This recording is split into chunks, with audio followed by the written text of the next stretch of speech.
Selamat pagi teman-teman yang terkasih dalam Kristus. Kembali bersama saya Octavianus Antari Singga. Pada kesempatan hari ini kita akan belajar mengenai aborsi. Pada kesempatan yang lalu kita belajar mengenai tindakan-tindakan menghargai kehidupan. Salah satu tindakan yang tidak menghargai kehidupan adalah aborsi. Oleh sebab itu, untuk memperdalam materi yang kemarin, saya akan menjelaskan secara lebih mendalam mengenai aborsi ini. Perlu kita sadari bahwa aborsi merupakan kasus atau peristiwa yang memprihatinkan bagi kita, karena praktek-praktek aborsi merupakan praktek-praktek yang sungguh melawan iman, ajaran agama, dan hukum negara. Banyak pelaku-pelaku aborsi yang masih saja menggunakan praktek ini sebagai jalan keluar yang instan. Dan banyak juga klinik-klinik aborsi yang masih saja berjalan dengan lancar dan tidak diketahui oleh pihak kepolisian. Maka oleh sebab itu kita harus sebenarnya sebagai seseorang yang berkompeten atau berpendidikan atau beriman, kita sebaiknya tidak melakukan hal ini atau tidak melakukan praktek-praktek aborsi ini, karena aborsi merupakan suatu tindakan yang sungguh berlawanan dengan iman agama dan hukum negara. Oleh sebab itu, mari kita mendalami materi ini. Pertama-tama adalah dengan mengetahui pengertian aborsi itu sendiri. Teman-teman yang terkasih, aborsi adalah tindakan peniadaan buah kandungan yang masih hidup dari rahim seorang ibu melalui campur tangan manusia sebelum lahir dengan cara membunuhnya. Aborsi merupakan tindakan pengeluaran konsepsi sebelum janin dapat hidup di luar kandungan. Intinya adalah janin dikeluarkan sebelum pada waktunya, dipaksa dan dibunuh atau dihancurkan, kemudian si janin dan atau bayi tersebut menjadi mati dan mungkin juga hancur oleh karena cara manusia yang sungguh keji dalam mengeluarkan janin atau bayi tersebut. Perlu kita sadari bahwa tindakan aborsi merupakan tindakan yang tidak bermoral, tidak menghargai kehidupan, melawan kodrat kehidupan, dan pelanggaran berat terhadap ajaran agama maupun hukum negara, terutama di Indonesia. Meskipun begitu, masih banyak pula yang masih melakukan praktek ini. Oleh sebab itu, di dalam pertemuan kali ini saya ingin mengajak teman-teman sebagai manusia atau seseorang yang berpendidikan dan beriman, seharusnya kita mempunyai kesadaran untuk menghormati, melindungi secara mutlak kehidupan. Artinya bahwa kita sebaiknya melindungi, menghormati pembuahan yang terjadi di dalam rahim seorang ibu. Hal ini penting karena si janin atau bayi yang masih berproses di dalam rahim ibu tentu mempunyai hak untuk hidup dan tidak boleh ditiadakan oleh manusia. Artinya bahwa manusia itu tidak mempunyai hak untuk membunuh bayi atau janin yang masih hidup atau masih berproses di dalam rahim seorang ibu. Meskipun si janin atau si bayi ini merupakan sosok yang masih lemah yang tidak bisa apa-apa, tapi mereka sudah mempunyai hak untuk hidup. Kehidupan yang dianugerahkan oleh Allah sungguh dipunyai oleh si janin dan si bayi ini. Maka oleh sebab itu kita sebagai orang yang berpendidikan, sebagai orang yang beriman, seharusnya mempunyai kesadaran untuk menghormati dan melindungi kehidupan itu, bukan membunuh atau menderitakan si bayi atau si janin tersebut, tapi kita sebaiknya menghormati dan melindungi janin atau bayi yang ada di dalam rahim seorang ibu, karena mereka sudah mempunyai hak untuk hidup dan mereka juga mempunyai nilai tersendiri dalam kehidupan. Nah, teman-teman yang terkasih, aborsi merupakan tindakan yang tidak dibenarkan. Namun sejauh mana tidak dibenarkan tergantung pada kategorinya. Perlu kita sadari bahwa aborsi atau abortus dibagi menjadi dua, yaitu abortus alamiah dan abortus provokatus. Abortus alamiah adalah tidak terdapat unsur kesengajaan dan karena tidak termasuk tindakan kriminal. Artinya bahwa abortus alamiah merupakan aborsi yang tidak terdapat unsur kesengajaan. Salah satunya adalah keguguran, di mana keguguran ini biasanya disebabkan oleh karena ibu mungkin mempunyai kelainan rahimnya atau mempunyai masalah dalam rahimnya, atau bahkan mungkin ketika ibu jatuh kemudian si bayi itu si ibu malah keguguran. Ya, ini kita sebut dengan abortus alamiah, di mana aborsi atau kejadian abortus ini tidak terdapat unsur kesengajaan dan tidak termasuk tindakan kriminal. Kemudian abortus provokatus merupakan abortus yang merupakan yang terdapat termasuk perbuatan kriminal karena terdapat kesengajaan. Nah, ini kita di sini contohnya adalah pembunuhan langsung, ini adalah aborsi. Kemudian aborsi terapeutik, ini aborsi terapeutik merupakan aborsi yang dilakukan oleh dokter karena si ibu mempunyai masalah di dalam rahimnya.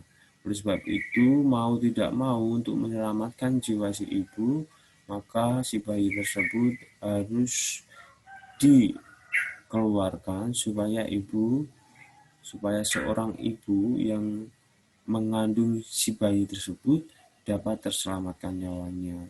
Meskipun begitu, dengan cara yang dengan maksud yang baik untuk menyelamatkan jiwa si ibu, namun cara tersebut ternyata salah karena mengandung kriminal dan mempunyai unsur kesengajaan. Mari kita lihat mengenai jenis-jenis dan cara menggugurkan kandungan. Teman-teman yang terkasih dalam Kristus, pelajaran ini merupakan pelajaran untuk mengajak teman-teman untuk tidak melakukan aborsi. Maksud saya adalah pelajaran ini mengajak teman-teman untuk menyadari bahwa aborsi merupakan tindakan yang salah. Jenis-jenis dan cara menggugurkan kandungan ini bukan bermaksud untuk mengajak teman-teman untuk mengetahui cara-cara menggugurkan kandungan, tetapi mengajak teman-teman untuk mengetahui bahwa cara-cara ini merupakan cara yang salah, yang sungguh-sungguh tidak mengandung unsur atau mempunyai nilai dalam menghargai kehidupan. Pertama-tama adalah dengan cara aborsi dengan cara dilatasi atau kuret. Aborsi ini biasanya dilakukan dengan lubang rahim diperbesar agar rahim dapat dimasukkan kuret, yaitu sepotong alat yang tajam, kemudian janin yang hidup dipotong kecil-kecil, dilepaskan dari dinding rahim dan dibuang keluar. Umumnya terjadi banyak pendarahan. Bidan operasi ini harus mengobatinya dengan baik bila tidak akan terjadi infeksi. Jadi di sini kita dapat melihat bahwa dilatasi atau kuret ini dilakukan dengan alat khusus. Kita sebut saja dengan alat kuret. Rahim ini diperbesar, kemudian ini ada kemudian rahim diperbesar, kemudian si janin atau si bayi ini dipotong-potong satu persatu, mulai dari mungkin tangannya, mulai dari kakinya, kepalanya dan sebagainya, hingga dipotong kecil-kecil, kemudian dilepas dari dinding rahim dan dibuang keluar. Potongan-potongan bayi tersebut dikeluarkan dengan alat tertentu. Nah, ini merupakan suatu cara yang sungguh-sungguh tidak manusiawi, di mana bayi yang sebenarnya mempunyai hak untuk hidup, yang sebenarnya hidup dipaksa untuk dikeluarkan dengan cara yang sungguh keji, yaitu dipotong-potong. Nah, kemudian yang kedua adalah aborsi kuret penyedotan. Kuret dengan cara penyedotan ini dilakukan dengan memperlebar lubang rahim seperti tadi. Kemudian dimasukkan alat berbentuk tabung ke dalam rahim dan dihubungkan dengan alat penyedot yang kuat. Dengan cara demikian, bayi dalam rahim tercabik-cabik menjadi kepingan-kepingan kecil, lalu disedot masuk ke dalam sebuah botol. Nah, ini caranya sama, cuman alatnya yang berbeda. Yang tadi adalah dipotong kecil-kecil, ini adalah disedot, kemudian penyedot itu mungkin menghancurkan atau mencabik-cabik si bayi atau si janin tersebut sehingga menjadi potongan kecil, lalu disedot, kemudian masuk ke dalam sebuah botol. Merupakan cara yang sungguh keji sekali. Kemudian aborsi dengan cara ketiga, yaitu peracunan dengan garam. Pengguguran dengan peracunan garam ini dilakukan pada janin berusia lebih dari 16 minggu atau 4 bulan. Ketika sudah cukup banyak cairan yang terkumpul di sekitar bayi dalam kandungan anak, jarum suntik yang panjang dimasukkan melalui perut ibu ke dalam kantung bayi. Kemudian sejumlah cairan disedot keluar dan larutan garam yang pekat disuntikkan ke dalamnya. Bayi dalam rahim akan menelan garam beracun sehingga ia sangat menderita. Bayi itu akan meronta-ronta dan menendang-nendang karena dibakar hidup-hidup oleh racun itu. Dengan cara ini, sang bayi akan mati dalam waktu kira-kira 1 jam dan kulitnya benar-benar hangus. Dalam waktu 24 jam kemudian, si ibu akan mengalami sakit beranak dan melahirkan seorang bayi yang sudah mati. Namun sering juga terjadi bayi yang lahir itu masih hidup, tetapi biasanya dibiarkan saja sampai bayi itu meninggal. Nah, cara ini adalah dengan menyuntikkan sebuah cairan ke dalam kantung bayi sehingga lama-kelamaan si bayi akan menelan garam beracun itu sehingga bayi mengalami kontak atau kebakaran dengan mengalami kebakaran, merasa dibakar, kemudian lama-kelamaan bayi tersebut akan mati dan mungkin kulitnya menjadi hangus dan akhirnya si ibu mengalami kontraksi, kemudian juga mengeluarkan si bayi tersebut dengan keadaan mati. Kemudian yang keempat, cara histeromi atau cesar. Histeromi atau cesar terutama dilakukan 3 bulan terakhir dari kehamilan. Rahim dimasukkan alat bedah melalui dinding perut. Bayi kecil itu dilupakan dan dibiarkan sampai meninggal atau kadang-kadang langsung dibunuh. Nah, ini cesar. Kemudian yang kelima adalah aborsi pengguguran kimia prostaglandin. Pengguguran cara terbaru ini memakai bahan-bahan kimia yang dikembangkan. Bahan-bahan kimia ini mengakibatkan rahim ibu mengerut sehingga bayi dalam rahim itu mati dan terdorong keluar. Kerutan ini sedemikian kuatnya sehingga ada bayi yang terpenggal, sering juga bayi yang keluar masih hidup. Efek samping bagi si ibu yang menggugurkan dengan cara ini banyak sekali. Ada yang mati akibat serangan jantung sewaktu cairan kimia itu disuntikkan. Nah, ini. Intinya cara-cara ini merupakan cara yang keji, di mana bayi itu dibunuh secara hidup-hidup, bahkan mengalami suatu penyiksaan karena dipotong atau mengalami mungkin kebakaran, mungkin keracunan dan sebagainya.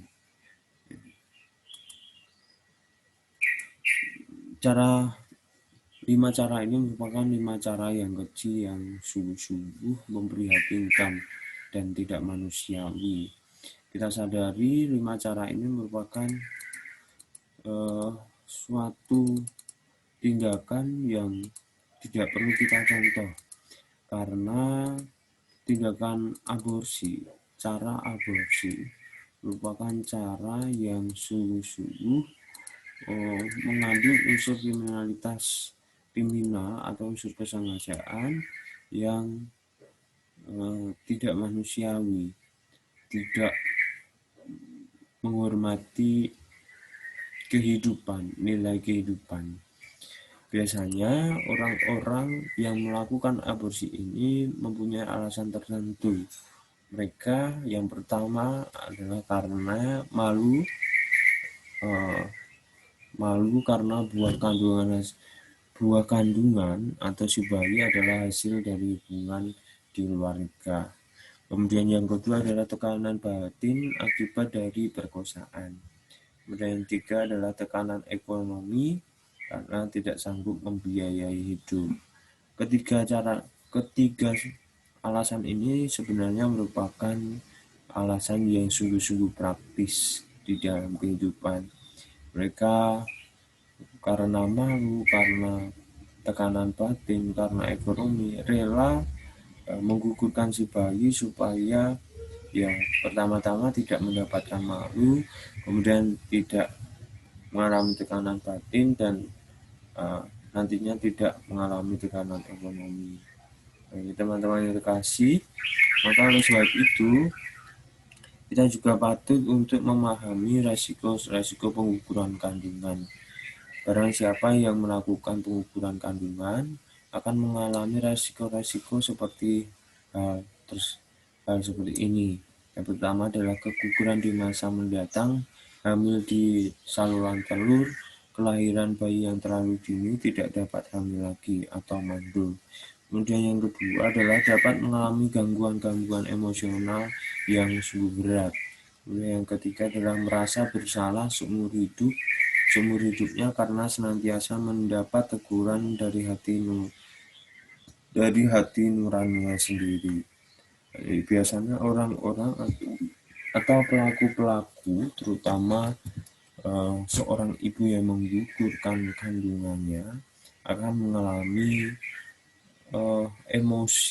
gangguan emosional, atau bahkan mungkin juga ada yang mengalami kegilaan karena bayi yang sebenarnya ia kandung merupakan bayi yang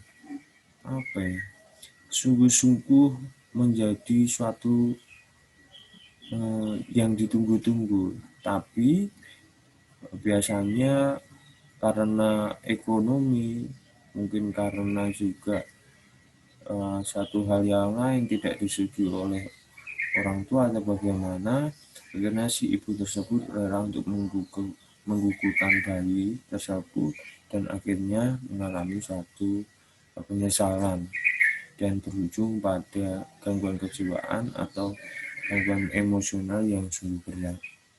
Bahkan pelaku aborsi jika dilakukan dengan cara yang salah oleh seorang bidan atau seorang dokter akan juga dapat membuat si ibu atau pelaku menjadi mandul, tidak dapat hamil lagi.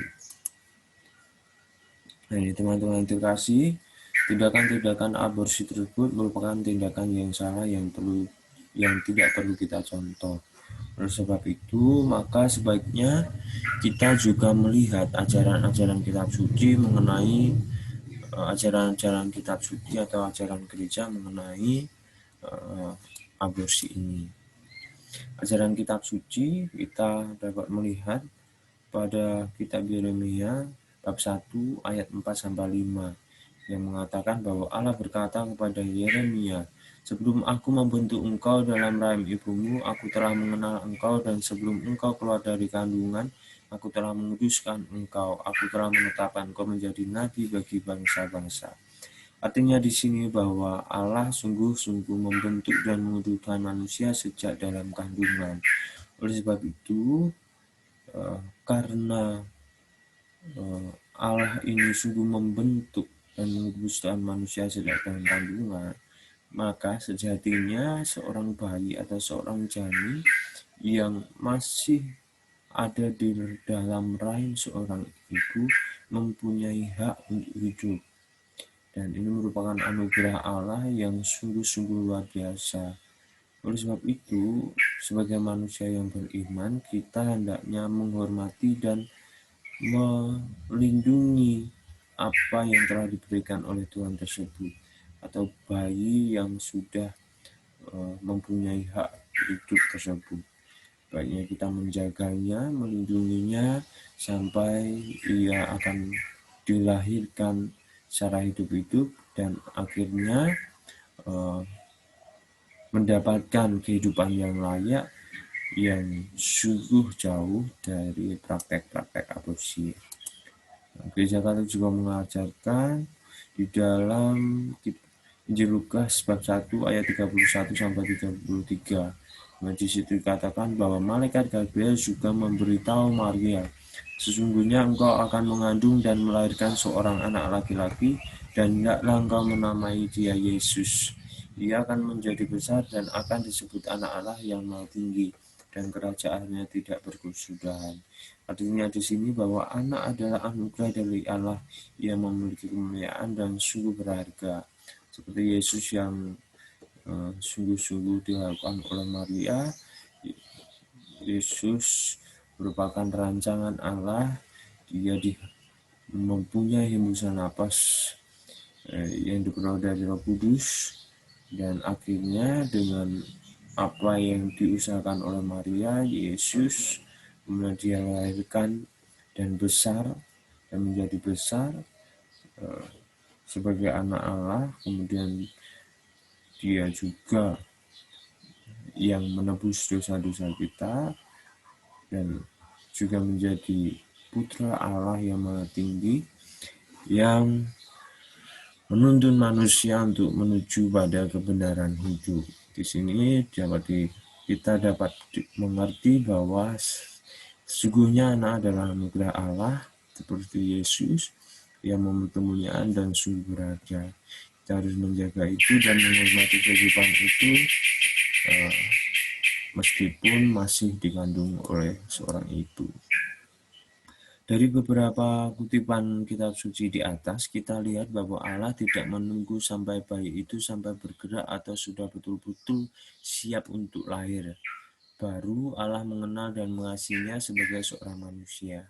Sesungguhnya hanya Allah yang berhak memberi atau mencabut kehidupan. Hanya Dia yang berhak membuka dan menutup kandungan. Kita belajar mengenai dari ensiklik Paulus ke-6, Humanae Vitae. Pengguguran juga dengan alasan terapeutik bertentangan dengan tugas memelihara dan meneruskan hidup. Dalam ensiklik Paus Yohanes Paulus II, Veritatis Splendor, pengguguran digolongkan di antara perbuatan-perbuatan yang lepas dari situasinya dengan sendirinya dan dalam dunia, dan oleh karena isinya dilarang keras. Kita dapat mengerti di sini bahwa gereja sungguh-sungguh melarang praktek aborsi oleh alasan apapun. Seperti yang tadi saya jelaskan di depan, bahwa pengukuran dengan alasan terapeutik meskipun mempunyai maksud yang baik, tetap saja sungguh-sungguh menentang atau tidak sejalan dengan ajaran gereja. Gereja selalu mengajarkan bahwa kita harus menghargai kehidupan, bahwa apapun yang bertentangan dengan kehidupan seperti aborsi terapeutik sungguh-sungguh tidak menghormati atau memelihara dan meneruskan itu. Kemudian kehidupan manusia adalah kudus karena sejak awal ia membutuhkan kekuasaan Allah pencipta dan untuk selama-lamanya tinggal dalam hubungan khusus dengan penciptanya, tujuan satu-satunya. Hanya Allah sajalah Tuhan kehidupan sejak awal sampai akhir. Tidak ada seorang pun boleh berpretensi mempunyai hak dalam keadaan manapun untuk mengakhiri secara langsung kehidupan manusia yang tidak bersalah. Artinya di sini bahwa kita sebagai manusia tidak mempunyai hak untuk meniadakan atau merampas hak manusia untuk hidup, hak bayi untuk hidup. Tetapi hanya Tuhanlah yang boleh meniadakan kehidupan tersebut, karena ia memberi dan ia juga mengambil, ia yang menciptakan, ia juga yang akan mengambil manusia dan mempunyai hak untuk mempunyai hak atas kehidupan manusia. Maka manusia sungguh-sungguh tidak mempunyai hak untuk meniadakan atau merampas kehidupan yang diberikan oleh Allah itu sendiri. Kita lihat dalam KHK, Kitab Hukum Kanonik 1983 dan Kanon 1398 dikatakan bahwa barang siapa melakukan pengguguran kandungan dan berhasil pengguguran kandungan dan berhasil, mereka atau pelaku aborsi akan terkena ekskomunikasi yang bersifat otomatis. Ekskomunikasi adalah di mana pelaku atau ibu yang menggugurkan kandungannya akan keluar dari persekutuan jemaat gereja. Kemudian absolusi itu pengampunan supaya ibu atau pelaku aborsi itu dapat masuk kembali dalam persekutuan gereja, maka hanya dapat dilakukan oleh uskup. Pengampunan itu hanya dapat dilakukan oleh uskup atau imam yang telah diberi wewenang oleh uskup. Jadi orang-orang atau pelaku aborsi akan terkena ekskomunikasi yang otomatis keluar dari persekutuan jemaat gereja, karena sungguh-sungguh melawan hukum gereja dan sungguh-sungguh melawan kodrat kehidupan manusia.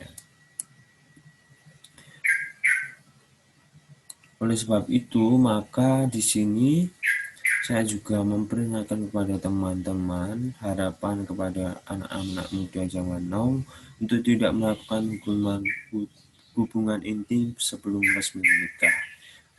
Artinya bahwa teman-teman yang mungkin saat ini sedang pacaran, jangan sampai melakukan hubungan intim pada pasangan, karena hal tersebut dapat memicu terjadinya tindakan aborsi.